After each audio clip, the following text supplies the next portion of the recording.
रामायण युद्ध का पहला दिन। रामायण का प्रथम दिन का युद्ध बहुत ही महत्वपूर्ण था क्योंकि यही निर्धारित कर सकेगा कि विजय अंत में किसकी होगी। रामायण के प्रथम दिन के युद्ध में श्री राम की सेना विजय की तरफ अग्रसर थी क्योंकि पहले ही दिन रावण के कई मुख्य योद्धा वीरगति को प्राप्त हुए। आइए रामायण के प्रथम दिन के युद्ध में क्या क्या हुआ विस्तार से जानते हैं। सुग्रीव द्वारा वज्रमुष्टि का वध। रावण की सेना का एक महत्वपूर्ण योद्धा वज्रमुष्टि बड़ी निर्दयता से वानर सैनिकों को कुचलता हुआ रणभूमि में विचरण कर रहा था। उसे देखकर सुग्रीव उसके सामने आकर रोक लेता है और अपने साथ युद्ध करने के लिए ललकारता है। चुनौती स्वीकार करके वज्रमुष्टि सुग्रीव से युद्ध करने लगता है और दोनों में भीषण युद्ध छिड़ जाता है। दोनों गदा से एक दूसरे पर प्रहार करने लगते हैं। बहुत देर तक गदा युद्ध करने यह बात दोनों मल्ल युद्ध करने लगते हैं। मल्ल युद्ध में सुग्रीव बहुत कुशल थे इसलिए उन्होंने कुछ ही समय में वज्रमुष्टि को पराजित कर दिया। हर हर महादेव का नारा लगाते हुए सुग्रीव ने वज्रमुष्टि को उठाया और दूर फेंक दिया जिस कारण वज्रमुष्टि का अंत हो गया। वृषभ जामवंत श्री राम को सुग्रीव द्वारा वज्रमुष्टि के वध की सूचना देते हैं। हनुमान के हाथों सेनानायक दुर्मुख का वध। रावण की सेना में एक और महाभट्ट योद्धा था जिसका नाम दुर्मुख था।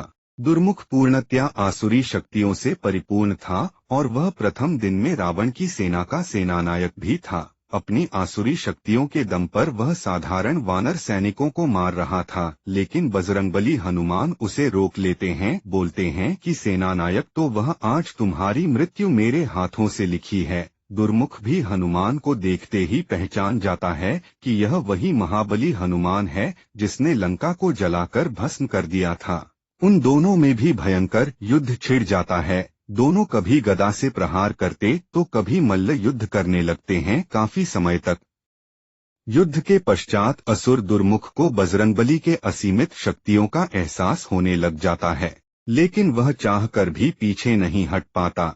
इसलिए हनुमान द्वारा उसे पछाड़कर उसका अंत कर दिया जाता है। दुर्मुख के वध की सूचना पाकर रावण अचंभित हो जाता है क्योंकि वह मानता था कि दुर्मुख का अर्थ स्वयं यमराज का मुख होता है। जिज्ञासावश रावण पूछता है कि दुर्मुख का वध किसने किया।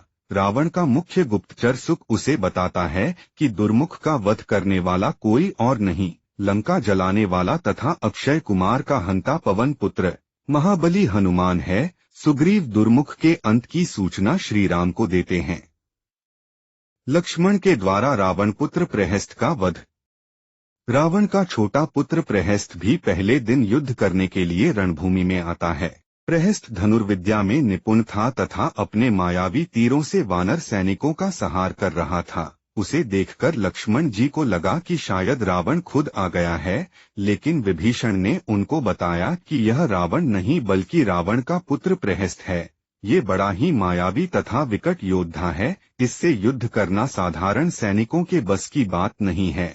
यह पूरी वानर सेना का अंत एक ही दिन में करने की क्षमता रखता है, इसलिए इससे रोकना अति आवश्यक है।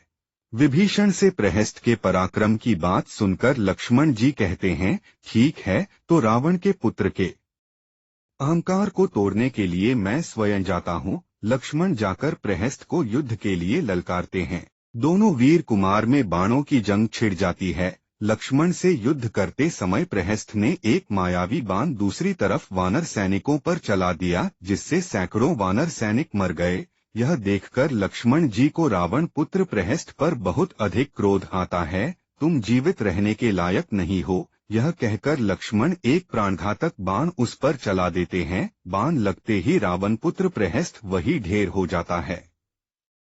अपने पुत्र प्रहस्त की मृत्यु की खबर सुनकर रावण शोक स्तब्ध रह जाता है और क्रोधित होकर स्वयं युद्ध भूमि में जाकर अपने पुत्र के मृत्यु का बदला लेने की बात कहता है। लेकिन तभी मकराक्ष उन्हें रोक लेता है और कहता है कि महाराज, मुझे जाने दीजिए क्योंकि राम सबसे पहले मेरा शत्रु है।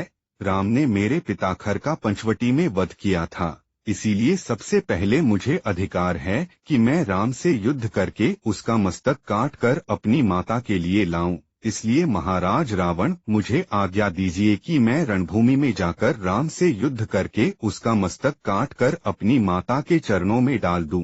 तभी मेरे प्रतिशोध की अग्नि शांत होगी। यह जानकर रावण खर के पुत्र मकराक्ष को युद्ध में जाने की आज्ञा देता है। श्री राम के द्वारा खर पुत्र मकराक्ष का वध। रावण से आज्ञा लेकर मकराक्ष युद्ध भूमि में आता है और श्री राम को ललकारने लगता है। उसकी ललकार सुनकर लक्ष्मण उसे रोक लेते हैं और बोलते हैं कि श्री राम से युद्ध करने से पहले तुम्हें मुझसे युद्ध करना पड़ेगा। पहले मुझसे युद्ध जीत लोगे तो श्री राम के भी दर्शन हो जाएंगे।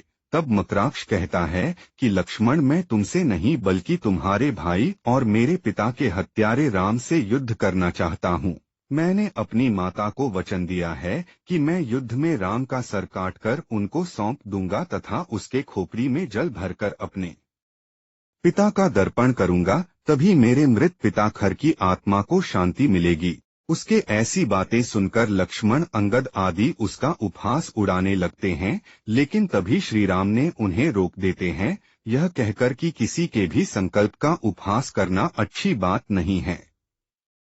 तब श्री राम मकराक्ष से पूछते हैं कि तुम्हें मेरा मस्तक क्यों चाहिए और तुम कौन हो, अपना परिचय दो। तब मकराक्ष बताता है कि वह है राक्षस खर का पुत्र है, जिसकी हत्या श्री राम ने पंचवटी में की थी, और अपने पिता की मृत्यु का बदला लेने के लिए ही मैं तुमसे युद्ध करने आया हूँ। श्री राम उसकी चुनौती को स्वीकार करते हैं और युद्ध करने लगते हैं। मकराक्ष तीर पर तीर चलाया जा रहा था, लेकिन श्री राम बड़े ही सहज तरीके से उसके सभी बाणों को निष्फल कर रहे थे। फिर मकराक्ष अपनी मायावी आसुरी विद्या का प्रयोग करने लगता है, जिससे एक बार श्री राम भी प्रभावित हो जाते हैं, लेकिन विभीषण से जानने के बाद में उससे मुक्ति पा लेते हैं। अंत में श्री राम प्राणघातक बाण के द्वारा मकराक्ष का भी अंत कर देते हैं।